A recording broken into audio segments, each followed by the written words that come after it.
il s'agissait de mon premier enfant. On appelle ça être une primipare, donc j'étais complètement novice en la matière et Ouais. je suis arrivée évidemment en état de choc à la maternité pour pratiquer ce qu'on appelle un féticide. En fait, une IMG, c'est ça, Mmh. c'est qu'on met fin à la vie de notre enfant dans le ventre de la maman. D'accord. Donc je suis arrivée sans vraiment savoir ce qui allait se passer. Enfin, j'étais complètement On ne vous complètement ailleurs, quoi. on ne vous a pas préparé, on ne vous a pas expliqué? Non, très peu. Alors on m'a fait signer un papier le titre du papier c'était IMG et je ne connaissais pas l'acronyme. Je ne savais pas ce Mmh. que ça voulait dire. On m'a expliqué qu'on allait mettre fin à sa vie dans mon ventre, mais je n'en savais pas plus. Donc je suis arrivée à la maternité la veille au soir. On m'a mis des bâtonnets en fait dans le col de l'utérus, et pour préparer le corps à accoucher, parce qu'évidemment à 7 mois je suis pas prête à accoucher. Mmh. Ça a été déjà la première étape extrêmement douloureuse, parce que c'est un externe qui m'a fait ça, donc un étudiant en médecine en 4e année, et donc évidemment ça s'est très mal passé.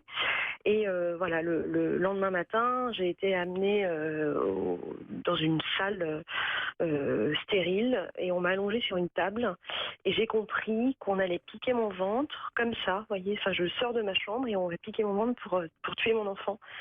Donc j'ai commencé à paniquer totalement, et je leur ai demandé en pleurant s'il n'était pas prévu des anxiolytiques ou une péridurale ou Ouais, quelque ouais. chose pour m'aider, évidemment. Mmh.